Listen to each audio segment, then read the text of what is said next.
Hello everyone, welcome to Vedas home foods. ఈరోజు మన వీడియోలో స్పాంజ్ కేక్ని ఎలా తయారు చేయాలో చూద్దాం.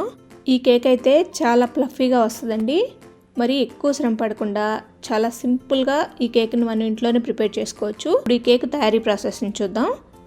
ముందుగా ఇలా కేక్ మిక్స్ పౌడర్ని తీసుకోండి. ఇది వెనీలా కేక్ మిక్స్ పౌడర్ అండి. మనకి ఏ సూపర్ మార్కెట్లోనైనా ఇది అవైలబుల్గా ఉంటుందండి.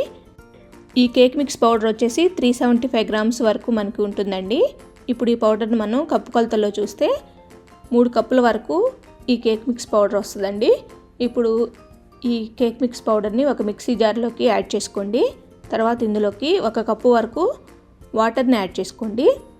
అలాగే 1/3 కప్పు వరకు ఆయిల్ కూడా యాడ్ చేసుకోండి. మీరు ఏ ఆయిల్ అయినా యూజ్ చేసుకోవచ్చండి.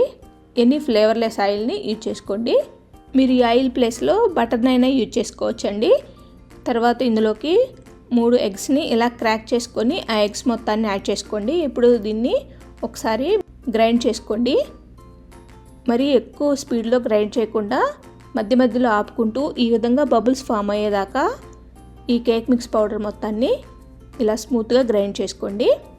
ఇప్పుడు ఇలాంటి ఒక మౌల్డ్ తీసుకొని ఆ మౌల్డ్లోకి ఒక బటర్ పేపర్ని యాడ్ చేసుకోండి. ఈ బటర్ పేపర్కి కొంచెం ఆయిల్ని కానీ నెయ్యిని కానీ అప్లై చేసుకోండి. బటర్ పేపర్ లేనట్లయితే ఈ మౌల్డ్కి కొంచెం నూనెని అప్లై చేసి పైన కొంచెం మైదా పిండిని అప్లై చేసుకోండి. తర్వాత ఈ మౌల్డ్లోకి మనం గ్రైండ్ చేసి పెట్టుకున్న బ్యాటర్ని యాడ్ చేసుకుందాం. ఈ మౌల్డ్లోకి సగం వరకు ఈ బ్యాటర్ని యాడ్ చేసుకోండి. మరి పై వరకు యాడ్ చేయకుండా సగం వరకే యాడ్ చేసుకోండి. ఇది బేక్ అయ్యేటప్పుడు మనకి కేక్ మొత్తం పై వరకు వచ్చేస్తుందండి. అందుకనే గ్యాప్ ఉండేట్లు ఈ బ్యాటర్ని యాడ్ చేసుకోండి. ఇప్పుడు ఈ కేక్ని బేక్ చేసుకోవడం కోసం స్టవ్ మీద ఇలా వెడల్పుగా ఉండే ఒక గిన్నెని పెట్టుకోండి. ఆ గిన్నెలోకి ఒక స్టాండ్ని యాడ్ చేసుకోండి. ఇప్పుడు ఈ గిన్నెను క్లోజ్ చేసి ఒక 10 నిమిషాల పాటు ప్రీహీట్ చేసుకోండి. 10 నిమిషాల తర్వాత మనం బ్యాటర్ యాడ్ చేసి పెట్టుకున్న ఆ మౌల్డ్ని కూడా ఈ గిన్నెలో పెట్టేసి మూతను క్లోజ్ చేసేయండి. ఈ కేక్ను మీడియం ఫ్లేమ్లోనే 40 నుంచి 50 మినిట్స్ పాటు బేక్ చేసుకోండి. ఇప్పుడు మిగిలిన బ్యాటర్ని ఓవెన్లో ఎలా బేక్ చేసుకోవాలో చూద్దాం. ఇప్పుడు ఇంకొక మౌల్డ్ని తీసుకొని ఆ మౌల్డ్లో కూడా ఒక బటర్ పేపర్ని అప్లై చేసుకోండి. ఈ బటర్ పేపర్కి కొంచెం బటర్ని కానీ ఆయిల్ కానీ అప్లై చేసుకొని ఈ మిగిలిన బ్యాటర్ మొత్తం ఈ మౌల్డ్లోకి యాడ్ చేసుకోండి.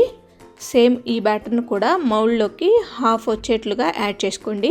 తర్వాత ఓవెన్ని 375 డిగ్రీస్ ఫారెన్హీట్ దగ్గర ముందుగానే ప్రీహీట్ చేసి పెట్టుకోండి.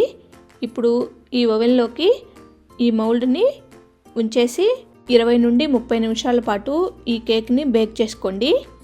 30 నిమిషాల తర్వాత ఈ కేక్ మనకి చక్కగా బేక్ అయి ఉంటుందండి. ఇక ఈ కేక్ని ఓవెన్లో నుంచి బయటకు తీసుకోండి. ఈ కేకు చల్లారిన తర్వాత ఈ మౌల్డ్లో నుంచి బయటకు తీసుకోండి. ఈ కేక్ని ఇప్పుడు ఒక ప్లేట్లోకి పెట్టుకొని ఈ బటర్ పేపర్ని ఈ కేక్ నుండి తీసేయండి. ఇప్పుడు ఈ కేక్ని మరలా ప్లేట్లో పెట్టేసుకొని మీకు నచ్చిన షేప్లో ఈ కేక్ని కట్ చేసుకోండి. చూడండి ఈ కేకు ఎంత ఫ్లఫీగా మనకి రెడీ అయిందో. చాలా స్పంజీగా ఉంటుందండి కేకు. మనం స్టవ్ మీద ఉంచిన కేకుని చూద్దాం. నాకైతే ఈ కేక్ కుక్ అవ్వడానికి 45 మినిట్స్ పట్టిందండి. ఇప్పుడు ఈ కేక్ని కుక్ అయిందో లేదో చెక్ చేసుకోవడానికి ఒక టూత్పిక్ తీసుకొని చెక్ చేసుకోండి. ఈ కేక్ని ఇప్పుడు గిన్నెలో నుంచి బయటకు తీసుకోండి. ఈ కేక్ చల్లారిన తర్వాత ఒక చాకుని తీసుకొని ఈ కేక్ను ఈ విధంగా రౌండ్గా కదిలించండి. తర్వాత ఈ గిన్నె పైన ఒక ప్లేట్ని ఇలా బోర్లా పెట్టి ఈ కేక్ని ఆ ప్లేట్లోకి తీసుకోండి. ఈ విధంగా తీసుకున్న ఈ కేక్ పైన బటర్ పేపర్ను కూడా తీసేసి ఈ కేక్ని ఇప్పుడు మనకు నచ్చిన షేప్లో కట్ చేసుకోవడమేనండి.